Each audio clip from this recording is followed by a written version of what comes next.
Assalamu alaikum wa rahmatullahi wa barakatuh. Mes frères et sœurs, bienvenue sur Au cœur de l'Islam, la chaîne où l'on se reconnecte à l'essentiel, à la lumière d'Allah et à la profondeur de notre foi.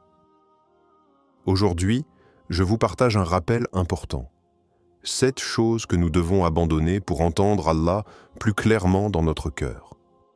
Parce que parfois, ce n'est pas qu'Allah est silencieux, c'est que notre cœur est trop bruyant.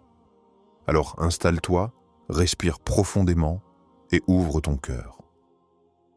Premier, se libérer des distractions pour retrouver le silence du cœur. Imagine ton cœur comme une maison que tu aimerais offrir à Allah, pleine de lumière et de paix. Mais aujourd'hui, cette maison est encombrée. Notifications, vidéos, séries, conversations superficielles, musique en boucle, et même quand tout s'arrête autour de toi, ça continue à tourner à l'intérieur. Ce n'est pas que tu ne veux pas entendre Allah, c'est que tu n'en as plus la place. On vit dans une époque où chaque seconde de notre attention est convoitée. Les réseaux sociaux ont été conçus pour capter notre regard, retenir notre temps et occuper notre cœur. Même sans pécher gravement, on finit par se noyer dans du contenu vide qui étouffe doucement notre spiritualité. Allah ne se manifeste pas dans le vacarme des écrans, mais dans le calme profond de l'âme. Prends un moment, ferme les yeux et demande-toi, quand ai-je vraiment pris le temps de m'asseoir avec le Coran, sans rien d'autre? Quand ai-je prié sans penser à autre chose? Quand ai-je écouté le silence pour y ressentir sa présence? Ces distractions, même légères, sont comme un voile subtil entre toi et ton Créateur. Plus elles sont nombreuses, plus le voile devient épais. Moins tu entends, moins tu ressens. Et tu te demandes ensuite pourquoi ton cœur est sec. Alors commence doucement, éteins le téléphone 1 heure par jour, remplace Netflix par une lecture de tafsir, mets des rappels en audio dans tes trajets. Tu verras, le silence revient. Et dans ce silence, la voix d'Allah devient plus claire, plus douce, plus proche. 2. S'éloigner des fréquentations qui éteignent la lumière du cœur. Tu avances doucement sur le chemin d'Allah. Tu commences à changer, à te lever pour le fajr, à faire plus de dhikr, à t'intéresser vraiment au Coran, mais soudain, des voix autour de toi s'élèvent. Tu as changé. Tu deviens un peu extrême, non? Un peu de religion, ça va, mais faut pas exagérer. Et là, tu doutes. Pas de ta foi, non, mais tu te sens seul, rejeté, mal compris. Mon frère, ma sœur, si tu vis cela, sache que tu n'es pas le problème. Le problème, c'est la lumière qui commence à briller en toi et qui dérange ceux qui préfèrent rester dans l'ombre. Ce n'est pas toi qu'ils rejettent, c'est ce que tu représentes, un rappel vivant. Et parfois, les rappels font mal à ceux qui refusent de se remettre en question. Rappelle-toi, les cœurs se reconnaissent. Les âmes s'attirent ou se repoussent selon leur orientation. Il y a des gens, rien qu'en leur présence, ton cœur s'allège, ton immense élève, ton envie de bien faire grandit. Et il y en a d'autres, avec qui tu ris, tu discutes, tu passes le temps, mais une fois seul, ton cœur est vide. Ce n'est pas qu'ils sont mauvais, mais leur influence te tire vers le bas, sans même que tu t'en rendes compte. Leur discours normalise le péché, se moque de la pudeur, ridiculise la foi. Tu crois être fort? Même une goutte d'eau finit par user la pierre. Alors imagine ton cœur. Le prophète a dit « L'homme suit la religion de son ami proche, que chacun regarde donc qui il prend pour ami. » Subhanallah. Tu n'as pas à t'excuser d'évoluer. Tu n'as pas à rester figé pour que les autres ne se sentent pas dépassés. Il y a des gens qui étaient faits pour une étape de ton voyage, mais pas pour ta destination finale. Si tu veux entendre Allah plus clairement, commence par faire taire les voix qui te détournent de lui. Pas par haine, mais par amour pour celui qui t'a guidé. 3e. Cesser de juger les autres et de se juger soi-même. Un jour, tu croises quelqu'un. Il n'a pas la barbe, elle porte un peu trop de maquillage. Il écoute de la musique, elle n'est pas voilée. Et là, sans même t'en rendre compte, une pensée traverse ton esprit. Il ne pratique pas vraiment. Elle n'a pas beaucoup de pudeur. Un jugement, rapide, silencieux, presque automatique, mais pause. Demande-toi, d'où vient cette pensée? Est-ce une lumière ou une ombre? Est-ce une construction intérieure ou une barrière invisible entre toi et ton frère, entre toi et ta sœur? Le prophète Muhammad, lui, qui avait le cœur le plus pur, n'a jamais humilié un pécheur. Jamais il n'a pointé du doigt quelqu'un pour son apparence ou ses fautes. Il a couvert les défauts. Il a orienté avec douceur. Il a prié pour les cœurs blessés. Quand tu juges, ce n'est pas une évaluation que tu fais. C'est ton propre cœur que tu révèles. Et parfois, en pensant viser les autres, tu ne fais que tirer une flèche contre toi-même. Et c'est la même chose envers soi. Combien de fois t'es-tu dit « Je suis trop sale pour revenir vers Allah. Je ne mérite pas son pardon. Je ne suis pas assez bien pour changer. » Mais Allah voit ce que toi tu ne vois pas. Il voit cette larme que tu caches. Il entend cette lutte intérieure que personne ne comprend. Il connaît la sincérité de ton combat, même au milieu de tes chutes. Ne te condamne pas et ne condamne pas les autres. Chaque personne porte un combat qu'on ne voit pas. Chaque âme se débat contre des tempêtes invisibles. Toi, tu vois l'extérieur, mais Allah, lui, regarde le cœur. Alors, au lieu de juger, fais une invocation. Dis « Ya Allah, guide cette personne comme tu m'as guidé. » Et quand c'est toi-même que tu regardes avec sévérité, rappelle-toi, Allah ne regarde pas ton passé. Il regarde ton cœur maintenant. Purifie ton regard, sur toi, sur les autres, et tu verras. Les murmures d'Allah deviendront plus audibles, plus doux, plus vrais. 4e. Ne plus donner aux problèmes plus de place qu'à Allah. Tu ouvres les yeux le matin, et avant même de poser un pied au sol, ton cœur est déjà encombré. Les factures, le travail, les études, les enfants, les conflits, les blessures non cicatrisées, comme si une armée de pensées avait attendu que tu sortes du sommeil pour te sauter dessus.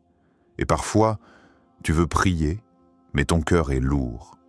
Tu veux invoquer, mais ton esprit est ailleurs.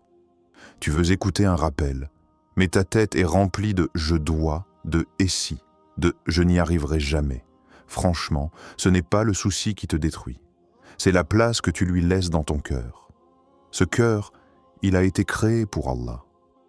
Pas pour devenir une salle d'attente pleine de stress, de peur et de doute. Oui, les épreuves existent, mais elles n'ont pas été placées dans ta vie pour te faire chuter. Elles sont là pour t'apprendre à t'élever vers Allah. Souviens-toi d'un nom d'Allah, Al-Wakil, celui à qui l'on remet ses affaires. Ar-Razzaq, celui qui pourvoit sans limite. Ash-Shafi, celui qui guérit ce que personne ne voit. Alors pourquoi continuer à alimenter tes problèmes avec des scénarios catastrophes, des peurs imaginaires, des dialogues intérieurs qui ne mènent nulle part? Et si, au lieu de répéter ton inquiétude à tous ceux qui t'entourent, tu l'as déposée une bonne fois devant le trône d'Allah? Dis simplement « Ya Rab, je suis fatigué, je ne peux pas, mais toi, tu peux. » Parle-lui, sans masque, sans grand discours, même sans formule compliquée. Dis ce que tu ressens, crie si tu dois crier, pleure si tu dois pleurer, et regarde comment ton cœur commence doucement à respirer. La paix intérieure ne vient pas de l'absence de problème. Elle vient de la conscience que même dans la tempête, Allah est là. Alors recentre-toi. Réduis l'espace que tu donnes à tes peurs. Agrandis l'espace que tu laisses à ta foi. Et tu verras que le tumulte s'apaisera.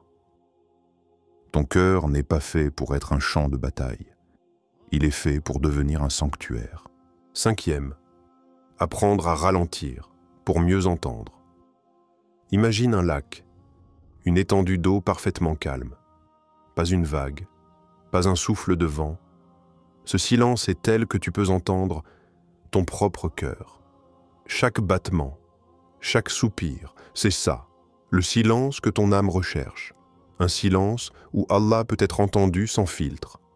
Mais aujourd'hui, soyons honnêtes, combien de fois prends-tu vraiment le temps de ralentir? On se lève vite, on mange vite, on parle vite, on pense à 100 choses à la fois. Et même dans la prière, nos pensées courent plus vite que nos gestes. On pense déjà à ce qu'on va faire après, alors qu'on est devant le Seigneur des mondes. Le résultat, on avance, mais on ne vit plus vraiment. On prie, mais on n'écoute plus. Le Coran devient un fond sonore. Le dhikr devient un automatisme. Et la relation avec Allah devient floue, lointaine, noyée dans l'agitation. Mais Allah, lui, ne nous quitte jamais. Il n'élève pas la voix pour se faire entendre. Il attend que tu t'arrêtes, que tu sois présent, que tu reviennes. Il y a dans la lenteur une sagesse que l'on a oubliée. Ralentir, ce n'est pas perdre du temps. C'est redevenir maître de son temps. C'est transformer chaque pas, chaque mot, chaque regard en adoration consciente. Prends le temps de savourer une prosternation. Écoute un verset comme s'il t'était adressé directement du ciel. Fais ton dhikr, non pas avec la langue seulement, mais avec le cœur. Tu n'as pas besoin d'en faire plus. Tu as besoin d'être plus présent. Parfois, les plus grands moments spirituels ne sont pas ceux où tu as beaucoup fait, mais ceux où tu as fait moins, avec plus de cœur. Alors commence par de petites choses. Éteins ton téléphone quelques minutes, bois ton café en silence, respire, ferme les yeux et dis simplement « Ya Allah, je suis là ». C'est dans ce retour humble que commence la vraie proximité. 6e. Se libérer du regard des gens pour plaire à Allah. Et si je porte le jilbab, que vont dire mes collègues? Et si je prie au travail, vont-ils se moquer? Et si je parle d'Allah ouvertement, vont-ils penser que je suis fanatique? Ces pensées, tu les as peut-être déjà eues. Et elles ont peut-être freiné une décision que ton cœur, lui, avait déjà prise.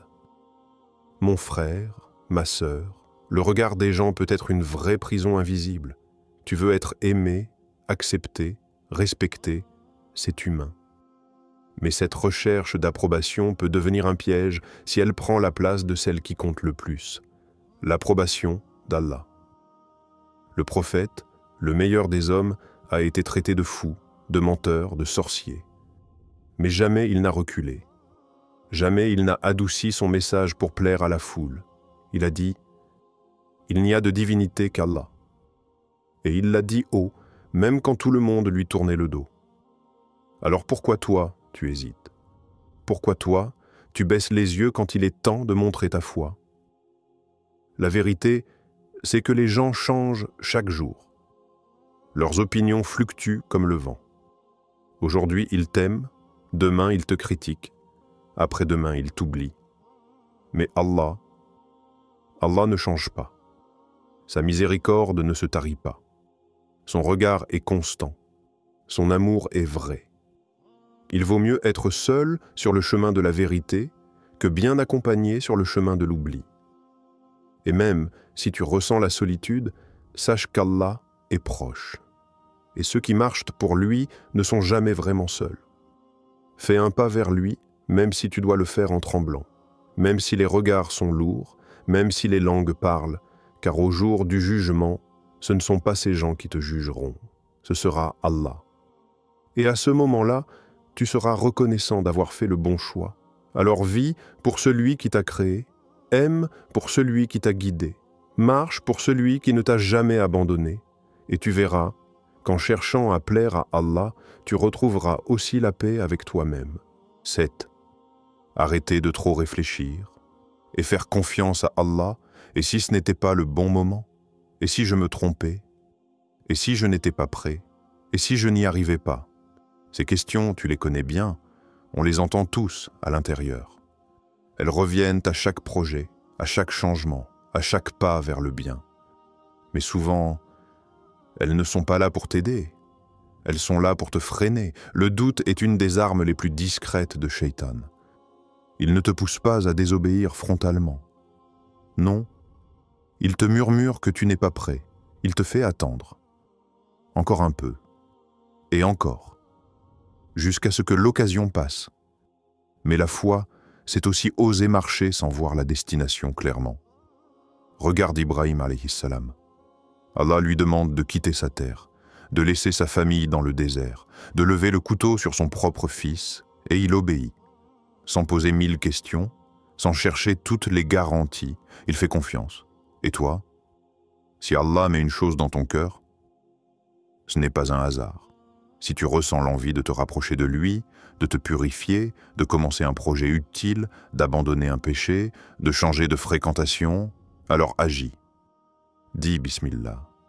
Fais ce que tu peux avec ce que tu as et laisse Allah s'occuper du reste. Oui, tu vas peut-être tomber. Oui, ce ne sera pas parfait.